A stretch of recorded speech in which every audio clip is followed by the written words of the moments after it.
Mary Meet Annie here. I haven't decided yet what I'm going to call this video. It's kind of a follow-up to the "Are we in or out of the closet?" question that was part of this week's YouTube Pagan challenge. One of the things I'm really liking about these challenges is, have you noticed how often they become a conversation?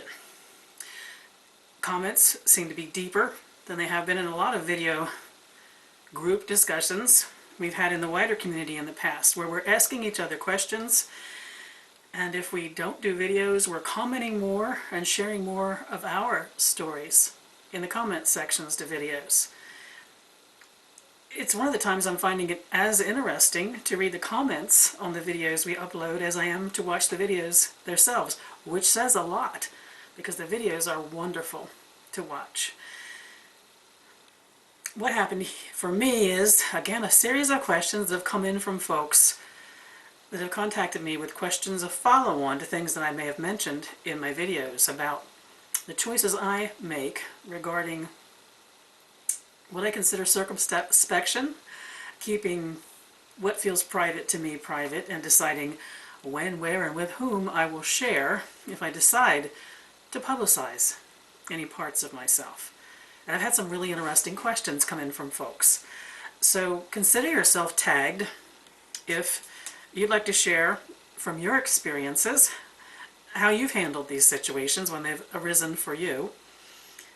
And I'd like to honor the people who are sending me questions for giving me the opportunity to think and to get a little more deeply into the subjects we touch on in the YouTube Pagan challenges. Here are quite a series of interesting questions that I received when I posted my video on whether I'm in or out of the closet. So the questions I got, and I'm going to answer them. And I am looking down because I did make a note of them. You'll see there's quite a few. What do you say when someone asks you a specific question about your beliefs or practices? I generally work from the if you don't ask, I don't tell. But if you ask, it's going to be answered, whether you're comfortable with the answer or not. I decide to a lesser or a greater extent what my answer is going to be. And I play it by ear in the conversation to decide what it feels right to share in that moment and in that time with that particular person.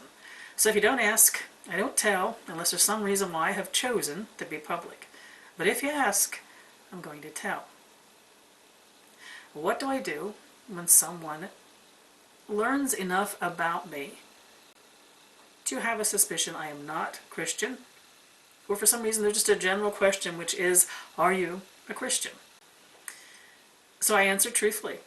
If it's as direct a question as that, I say no, I'm not a Christian. Folks will then ask me, because they know I head out of here every Sunday to go to church, if you're not Christian, then why do you go to church? And I really respect that question. I remember when I first started going to the UU church that I met a humanist, so a non-deist. And I remember asking them, actually now I feel it was a very naive question. I had a lot to learn. But I asked her, well, if you're a humanist, if you're a non-deist, why do you come to church on Sunday? And she was, bless her heart, very kind in inviting me into the world of the non-deist who feels a very intimate and deep connection to the natural world and to the humans within it, and that draw to community, and what Sunday and Sunday services could mean outside of any experience of deity. So I do have a lot of sympathy then when someone says to me, well, Annie, I heard you weren't Christian, or you told me you weren't Christian, but where are you head on Sunday and what the heck are you doing? That's an opportunity for me to explain Unitarian Universalism, probably a subject for another video if you're not familiar with it. The follow-up question I always get to that, and I've had it asked me several times here on YouTube, mostly by those who view my videos who may not be sharing the same path as I. Do you believe in God? Now this is a question I've gotten from close friends who've come to know me, who don't really understand what my personal practices are. But then when they begin to have a certain sense of it, it's the ones who will know that Yule means more to me than Christmas.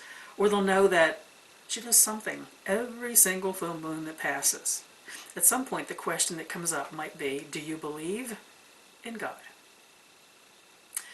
And I say absolutely, but there's a bit of a yes and no to that, because if I say I believe in God, you might assume I believe in God as you know her or him to have revealed itself to you. So we can't assume that I understand God as you relate to God, or that you understand God as I relate to God. But I practice personally an earth-centered spirituality, in which the divine aspects of love and unity reveal themselves in many forms and in many ways. And you and I might have something in common, looking at God that way. But we could also have differences because of the way I describe my relationship to God.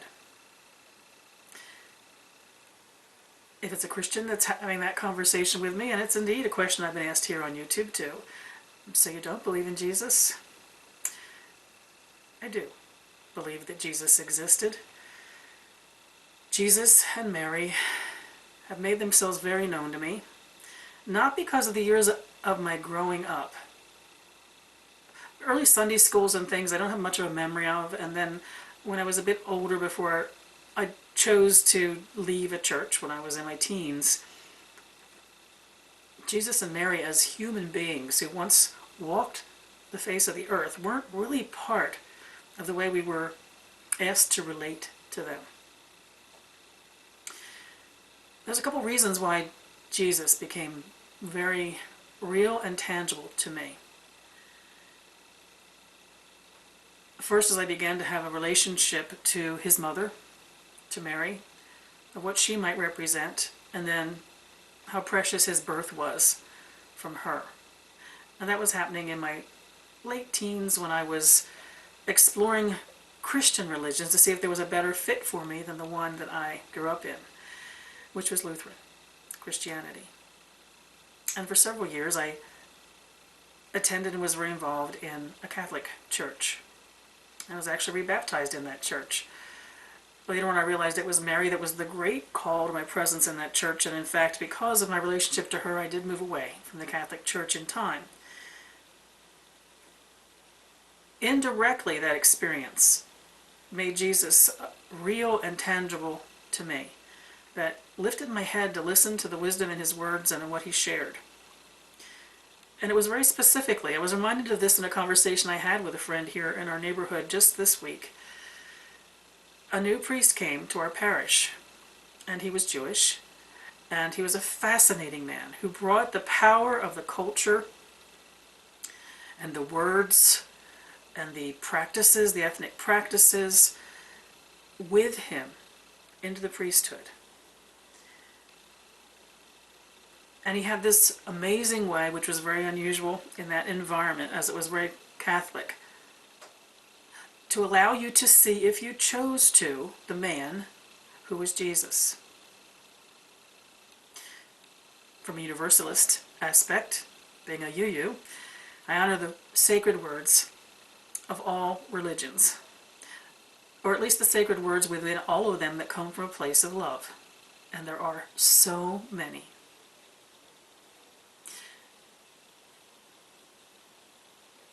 Jesus, his story, the things he supposedly said and did, no matter their interpretations of man, but the wisdom teaching that comes from them, have always meant a great deal to me, especially when I really took it upon myself to study and engage and be open to that possibility.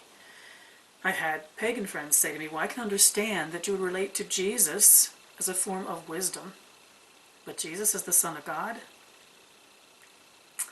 And yes, I can, because we're all children of God, of the gods, to my mind. And it makes perfect sense to me that any one of us along the way could be a chosen child that brings a certain wisdom to the world. So yes, I actually do believe in Jesus.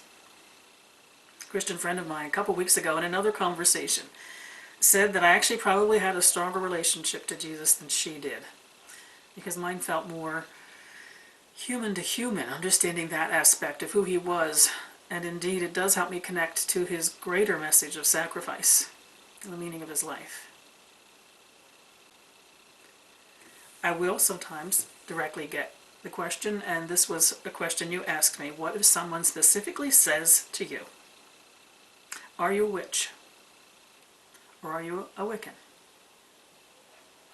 The first thing I do when that happens, and this has happened regularly, in the 40 years I've been part of the community, my first response is, what does being a witch mean to you? Or what does being a Wiccan mean to you? Because my answer is going to be dependent upon what it means to you. And I'm very glad to answer. But first I'd like to know, what does it mean to you? There's a conversation that then can happen. Oh, okay, excuse the rejiggling, I was interrupted. The conversation when someone says, am I a witch or am I a Wiccan? If I ask them to describe what they see as a witch, generally it is not how most of us would describe that. So I can honestly say, no, I'm not that at all, but here's what I am. Then I ask, what would you call that? They usually can't put a word to it though, because often if they describe a witch as someone who is heathen in the sense of not being connected to some sense of divine, especially to their God, who might believe in Satan, who might practice selfish acts or acts only for gain or harmful acts or whatever it is that comes along with their idea of what it is. When I say then, no, then I'm not a witch, and give them a brief description of what I am, I ask them, I call that witch, but what would you call that? It's a lesson in labels, because of course it can be very difficult for them to name it if it's not witch. Same thing happens with Wiccan. Especially with Wiccan, the interesting thing is, someone says to you, are you a Wiccan? Okay, a certain set of what a Wiccan might be enters your head. Whether you are or are not, they can say, yes I am, or no I'm not. Or even if your answer is, well, I follow certain practices and beliefs, but I wouldn't call myself that. But you wonder where that question's coming from, and what the word means to them. And even within our community, we can't agree on what the word means. The word certainly meant a lot different 40 years ago when I was first entering circles, which then later became called Wiccan circles, than it is now. Even with our community, it helps to know how someone who asks us a question, what the question really means, what they're really asking. Are they asking, if they say, are you a Wiccan? Do you honor goddess or goddess and God? What are your practices? Do you claim to be connected to an ancient tradition? Are you a contemporary practitioner? All the kinds of things that even within the community we can't say that any one of our labels means this very thing.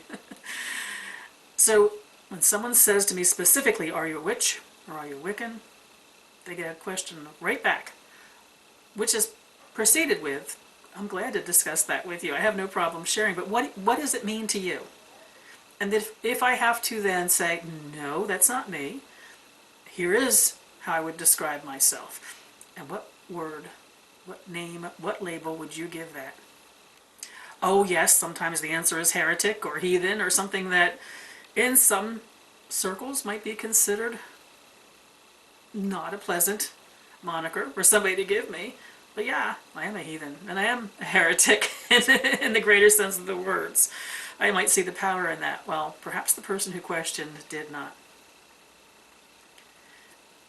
The thing is, I respond with a bite, a brief line or two of what I believe.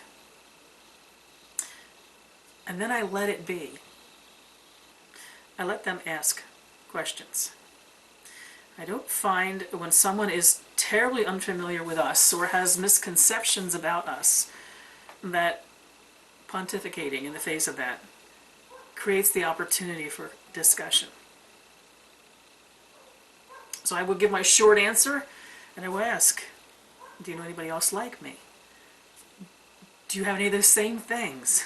You know, how would you say God speaks to you through the world of nature around you?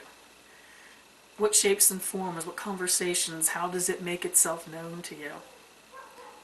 But I leave it then in their hands, for them to ask questions, for them to determine their own comfort level at learning more or not learning more, because honestly, I have no need to share beyond what they ask. Not unless it's someone who specifically wants to settle down and learn a bit about us. And you get a feel for who is doing that from a place of curiosity, perhaps from a place of finding out what you have in common, no matter how you appear very different. You can tell the difference between that and someone who asks you to defend yourself in some way. I never feel the need to defend myself.